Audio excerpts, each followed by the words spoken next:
Hi, good morning everyone. Today we will be seeing how to do the correlational analysis. And I'm Shri, so I'll be briefing this presentation. So the agenda for today is first introduction to give you the context. What is correlation analysis and why do we need or how do we do the analysis? And there are next 6 different examples. So we'll take some of the data, sample data, and we will do the further analysis. And we will discuss those 6 different cases and their corresponding correlation analysis.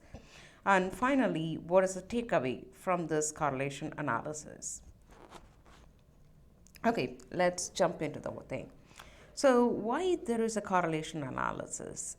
So in a business research, primarily, so you'll be having a problem and you're trying to find what are the different variables which are influencing or affecting the expected result, or what are the relationship between the different variables.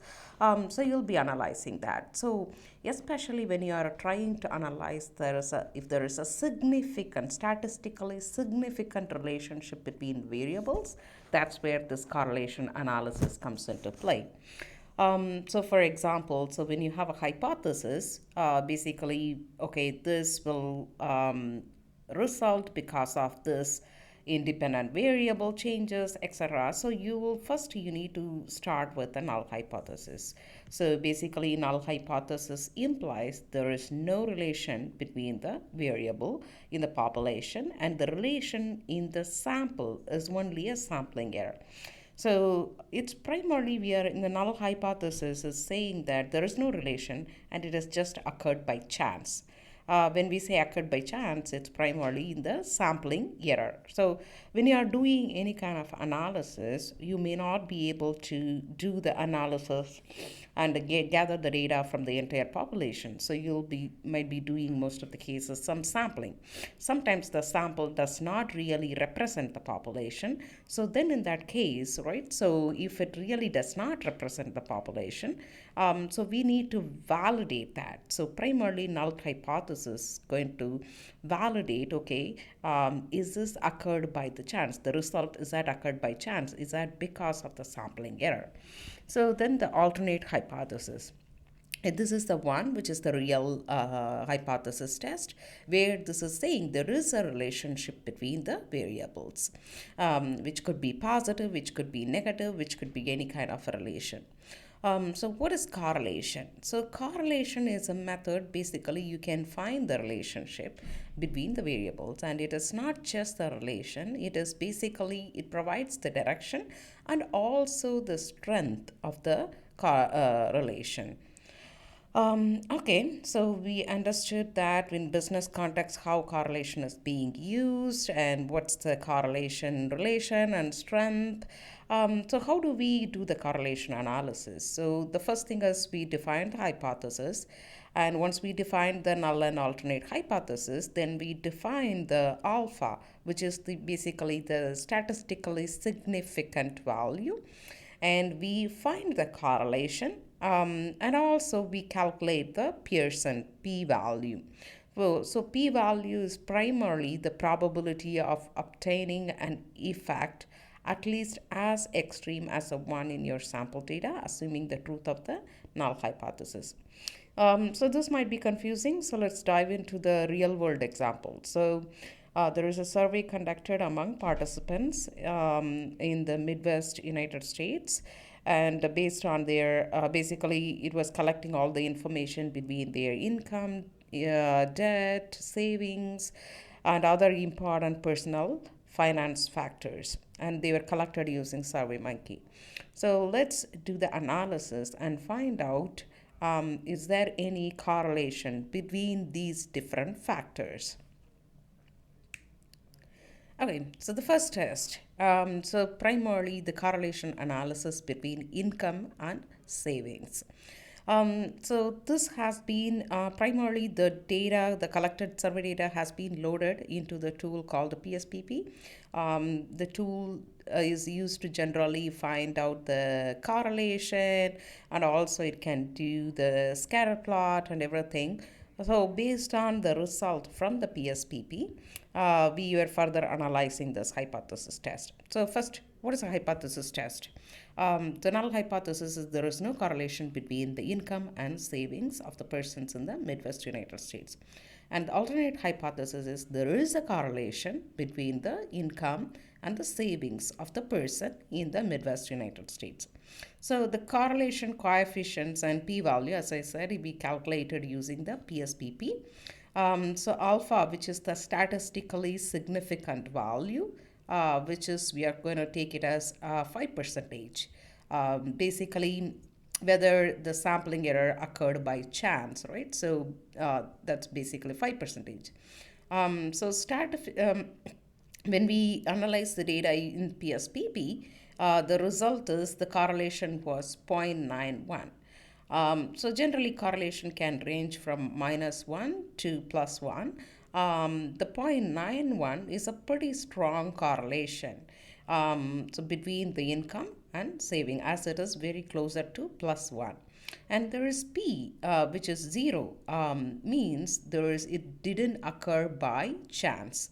So generally, if P is lower than the statistical significant value, then yes, the null hypothesis can be rejected.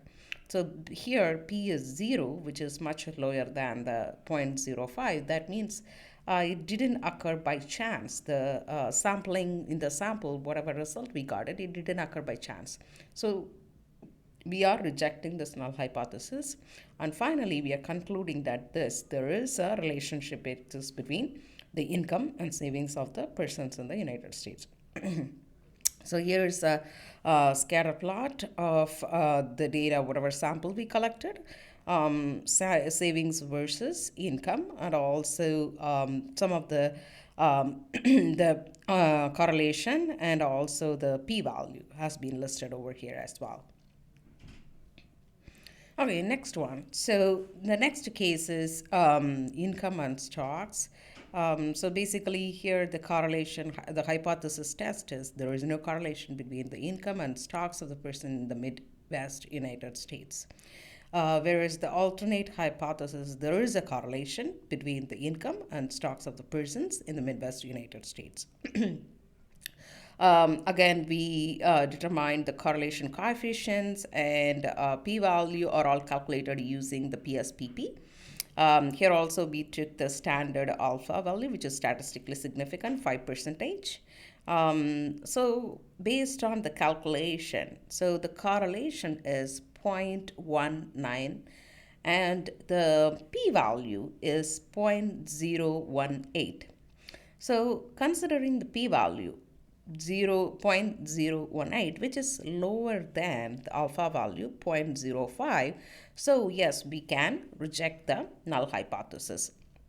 And here there is a correlation exists, but it is not as strong as the previous one. So as I said, correlation, if there is correlation R is equal to 0, that means 0 correlation. But if the correlation, if you have any other positive value and it can go up to 1, then it means the correlation is increasing. So 0.19 is a kind of weak correlation. But finally, the conclusion is the test is rejected, and yes, there is a correlation between income and stocks of the person in the Midwest United States. So as you can see in the scatter plot, there is a weak correlation. Yes, there is a 0.19. And that's why you see it's a little bit scattered. It's not a kind of straight, linear thing. Okay, going to the next case. So in the same data, whatever we collected, we also analyzed the correlation between income and the wallet. So the hypothesis test is there is no correlation between the income and wallet of the persons in the Midwest United States. The alternate hypothesis is yes, there is a correlation between the income and the wallet of the persons in the United States. And again, this data is loaded into PSPP, and the correlation coefficient and p-value are calculated using PSPP, and we use the standard alpha statistical significant value of 0.05. So the result is very straight. we got a correlation coefficient of R is equal to 1, which means it's very highly, the correlation, very strong correlation exists. And P is equal to 0, 0, 0. That means the sampling error is very low. Basically, the P denotes the whether the result occurred by chance, right? Um, based on this, it is a strong correlation scenario. The null hypothesis has been rejected. And also, there is a correlation, strong correlation exists between the income and the wallet of the persons in Midwest United States. So as you can see here, all the scatter plot, there is a strong correlation and it all lined up in a single line. And it's a linear. So the next case is savings and stocks hypothesis. In this hypothesis test, the null hypothesis, again, no correlation between stocks and savings. And alternate hypothesis is yes, there is a correlation between savings and stocks. So we analyzed the relationship using PSPP. In this case, the result is the correlation coefficient is 0.28. That means there is positive 0.28. That means there is a positive correlation exist. And p-value is 0.00. That means it didn't occur by chance. So which is p is much lower than 0.05. So we can reject the null hypothesis. As we reject the null hypothesis, yes, as there is a correlation.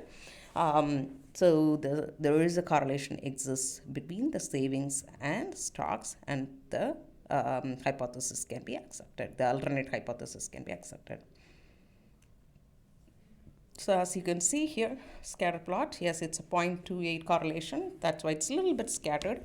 It's not like a very strong correlation like a 1, but it is 0.28. So the next case is correlation analysis between savings and wallet. So in this case, again, the hypothesis test is, the null hypothesis is there is no correlation between savings and wallet of the persons in Midwest United States. And in the alternate hypothesis, there is a correlation exists between savings and wallet of the persons in the United States. The correlation coefficient R and the p-value are all calculated using the PSPP tool. So the result is the R is equal to 0.91, which is again pretty close to 1, which means there is a strong correlation. And P is equal to 0, 0, 0. That means there is it didn't occur much by chance. The result really represents the population. So the test, the null hypothesis being rejected based on the p-value, and also the alternate hypothesis accepted as there is a strong correlation. As you can see in the scatter plot, there is a strong correlation exists. So the next case is stocks and wallet. Similarly, here we defined null and alternate hypothesis, and null hypothesis says no correlation, and alternate hypothesis says there is a correlation. And the R value and P value calculated from PSPP are R is equal to 0.19 and P value is 0.017. So p-value, since it is 0.01, which is lower than 0.05, yes, null hypothesis being rejected. So there is some sampling error, but it is, again, it is not statistically. It's statistically significant, right? So the error is less. So that's why it's 0.01. And the correlation is, yes, it is close to 0, but there is a correlation, so there is weak correlation. So the test, the null hypothesis being rejected, and the alternate hypothesis being accepted. So you can view the scatter plot, the stocks and wallet. And finally, so we analyzed 6 different cases. So what is a primary takeaway from this one, all 6 different cases? So when we wanted to do any business research and we try to find the relationship variables. First, we need to define the hypothesis test. And hypothesis test basically comprises of null hypothesis and alternate hypothesis. Once we have that, we need to define the significant value, and then we need to collect the sampling using some sampling method. We may need to collect the data, and we may need to find the p-value. So based on the p-value, we decide, okay, whether to accept, reject, or sometimes it can be inconclusive about the null hypothesis. Then we find the correlation, and the correlation gives the direction, positive or negative, and also the strength of correlation. Finally, we decide whether we wanted to accept or reject the null hypothesis. Okay, thank you for staying with me and listening. And if you have any questions or comments, please add it below.